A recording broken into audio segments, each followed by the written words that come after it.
Hello दोस्तों, तो कैसे हैं आप लोग। मेरा नाम दीपांशु राजपूत है। मैं आप सभी लोगों का स्वागत करता हूं दीपांशु राजपूत क्लास 10th और 12th चैनल पे। आज मैं आपको बताऊंगा नर्स्ट समीकरण यानी कि नर्स्ट इक्वेशन। ये हमारा लेक्चर नंबर 5 होने वाला है। लेक्चर नंबर 5 मैं आप लोगों से रिक्वेस्ट करता हूं कि जिन बच्चों ने लेक्चर नंबर 1, 2, 3, 4 नहीं देखा तो आप जाओ प्लेलिस्ट को चेक करो। और मैंने आप लोगों के लिए प्लेलिस्ट बनाई है। प्लेलिस्ट में आपको लेक्चर वाइज क्लासेस मिल जाएंगी। तो आज के इस वीडियो में आपको बताऊंगा नर्स्ट समीकरण। नर्स्ट क्या है? नर्स्ट एक वैज्ञानिक का नाम है। इन्होंने एक समीकरण दी, इसको क्या बोलते हैं? नर्स्ट समीकरण। तो आज हम नर्स्ट की समीकरण के बारे में जानेंगे। अगर आपको नर्स्ट की समीकरण को पढ़ना है तो उससे पहले आपको थोड़ा सेल के बारे में पढ़ना होगा। सेल के बारे में सबसे पहले मैं आपको पढ़ाऊंगा, उसके बाद मैं आपको नर्स्ट इक्वेशन के बारे में पढ़ाऊंगा। तो सबसे पहले मैं आपको सेल के बारे में थोड़ा बताना चाहूंगा। आशा करते हैं आप लोगों को थोड़ा सेल के बारे में आता होगा। नहीं आता तो फिर भी मैं आपको सेल के बारे में डिटेल इंफॉर्मेशन दे दूंगा। तो सेल में क्या होता है? सबसे पहले एक पात्र होता है हमारे पास, एक बर्तन होता है। ये क्या है? हमारे पास एक पात्र है और इस पात्र में दो इलेक्ट्रोड डूबे रहते हैं। पहला इलेक्ट्रोड एनोड होता है और दूसरा कैथोड होता है।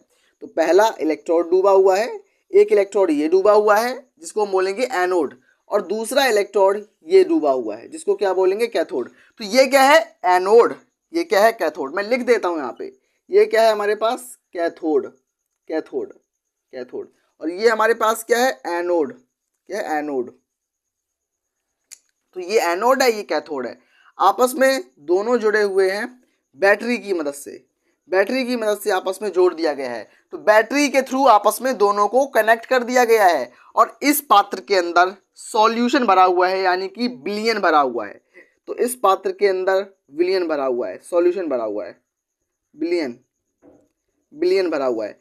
तो विलयन भरा हुआ है और इसके अंदर मैंने लबड़ मिलाया है। कौन सा लबड़ मिलाया है? जिंक सल्फेट हो सकता है, वो कॉपर सल्फेट हो सकता है, सोडियम क्लोराइड हो सकता है। तो मैंने जैसे यहाँ पर ले लिया सोडियम क्लोराइड, Na+ और Cl-।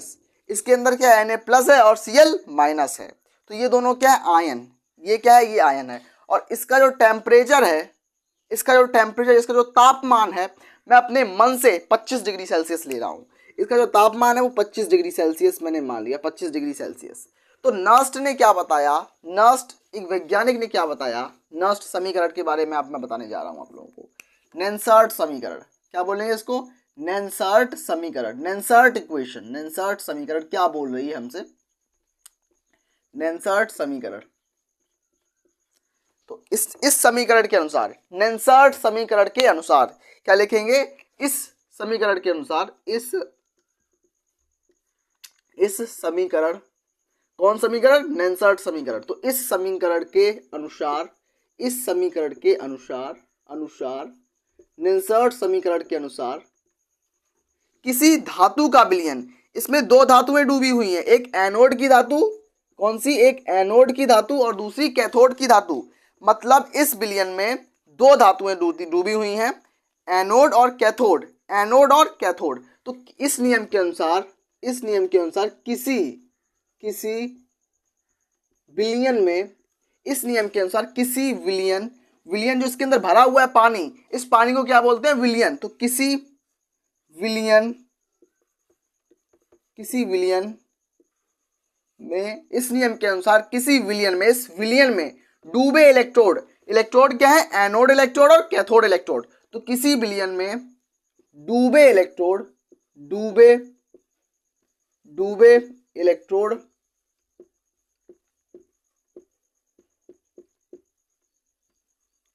इस नियम के अनुसार किसी विलयन में डूबे इलेक्ट्रोड, ये जो इलेक्ट्रोड डूबे हुए हैं, इनका विभव और इसका विलयन का विभव अलग अलग है। तो विलयन में विलयन का विभव और धातु का विभव अलग अलग है।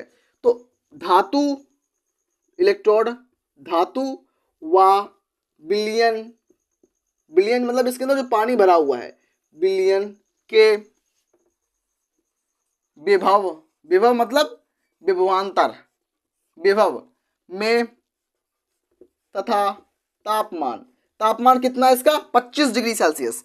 इस सॉल्यूशन का जो टेम्परेचर है वो 25 डिग्री सेल्सियस है। तो क्या बोलेंगे? इस समीकरण के अनुसार, ये जो समीकरण होती है नेंसर्ट समीकरण, इस समीकरण के अनुसार किसी विलयन में डूबे इलेक्ट्रोड धातु, जो इलेक्ट्रोड, ये इलेक्ट्रोड होते हैं धातु के बने इलेक्ट्रोड होते हैं, इलेक्ट्रोड और विलयन के बीच में जो विभवांतर होता है, विभवांतर तथा तापमान, तापमान मतलब 25 डिग्री सेल्सियस जो इसका ताप है, तापमान, तापमान, तापमान के बीच, के बीच, के बीच, के बीच, इसको मैं मेट दे रहा हूं, मेरे पास जगह थोड़ी कम पड़ रही है, के बीच संबंध, मैं मार्कर चेंज करता हूं अभी, एक सेकंड रुकना आप लोग, मार्कर नहीं, कोई बात नहीं, इससे लिखता हूं। तो विभव तथा तापमान के बीच संबंध, संबंध बताने वाले समीकरण को, संबंध बताने वाले समीकरण को नेंसर्ट, नेंसर्ट, तो नेंसर्ट समीकरण कहते हैं। क्या कहते हैं? नेंसर्ट समीकरण कहते हैं। तो क्या है ये समीकरण? मैं दोबारा से आपको बता रहा हूं कि नेंसर्ट समीकरण क्या होता है। इस समीकरण के अनुसार किसी बिलियन में, किसी बिलियन, कोई बिलियन है हमारे पास, उस बिलियन में एनोड और कैथोड, ये कैथोड हो गया, ये एनोड हो गया, मतलब दो इलेक्ट्रोड डूबे हुए हैं। इस इलेक्ट्रोड और विलयन जो इसके अंदर पानी भरा हुआ है, उन दोनों के बीच में जो विभवांतर होगा, जो विभव होगा, वो अलग अलग होगा। और उस जो बिलियन है उसका टेम्परेचर, जो उसका तापमान है, वो भी अलग होगा। 25 डिग्री होगा, किसी में 30 डिग्री होगा। तो तापमान और इलेक्ट्रोड विभव के बीच में जो संबंध बताने वाला समीकरण होता है, उसको बोलेंगे नर्स्ट समीकरण, नेंसर्ट समीकरण बोलते हैं, नर्स्ट समीकरण बोलते हैं, एक ही बात है। इसमें, इसके थ्रू हम इलेक्ट्रोड विभव याद करते हैं। इलेक्ट्रोड विभव यानी कि ई याद करते हैं। ई बराबर क्या होता है? ई याद करते हैं। ई मतलब इलेक्ट्रोड विभव। तो ई बराबर क्या होता है? ई नॉड। ई बराबर E naught minus 2.303 into R T upon N F into log 10 का बेस 1/m+n। तो ये पूरी समीकरण है। क्या समीकरण है? एक बार में किसी को समझ नहीं आती नेंसर्ट समीकरण, बार बार वीडियो को देखोगे तो आपको समझ में जरूर आएगी। तो E बराबर E naught 2.303 into R T. R क्या है? आर एक गैस नियतांक है। टी यहाँ पर टाइम नहीं है, टी यहाँ पर टेम्परेचर है, याद रखना इस चीज को। तो E बराबर E naught minus 2.303 into R T upon N F into log 10 का बेस 1/m+n इंटू लॉग 10 का बेस 1/m+n। तो ये जो पूरा मैंने आज आपको बताया, ये जो पूरी समीकरण बताई, मैं आपको दोबारा से लिख के बताता हूँ समीकरण को। क्या लिखा मैंने? ई बराबर E naught minus 2.303 into R T upon N F into या फिर सीधा लो लॉग 10 का बेस 1/m+n। तो जहां पर ई क्या है? इलेक्ट्रोड विभव। ई नॉट क्या है? मानक इलेक्ट्रोड विभव।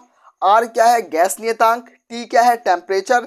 m+n क्या है? तो m का मतलब होता है मेटल, मतलब धातु, प्लस n का मतलब है आयन, तो धातु आयन। तो मैंने वो बिलियन बनाया था, उसमें सोडियम क्लोराइड और सोडियम क्लोराइड Na+ और Cl- में था। तो उसमें क्या, धातुओं के आयंस भी मिलते हैं। जैसे कॉपर है तो कॉपर का बना है तो Cu2+ मिलेगा, तो कॉपर मिलेगा। या जिंक है तो Zn2+ मिलेगा। जिंक, कॉपर, ये सब धातु आयन है। तो धातु आयन की सांद्रता भी इसमें जोड़ी जाती है नर्स्ट समीकरण में। तो ये पूरा आज मैंने जो आपको बताया विद्युत रसायन का वेरी इंपॉर्टेंट टॉपिक है नर्स्ट इक्वेशन। आशा करते हैं वीडियो आपको बहुत अच्छी लगी होगी। अगर अच्छी लगी है तो एक लाइक जरूर करना और दोस्तों में जरूर शेयर करना। थैंक यू, मिलते हैं नेक्स्ट वीडियो में।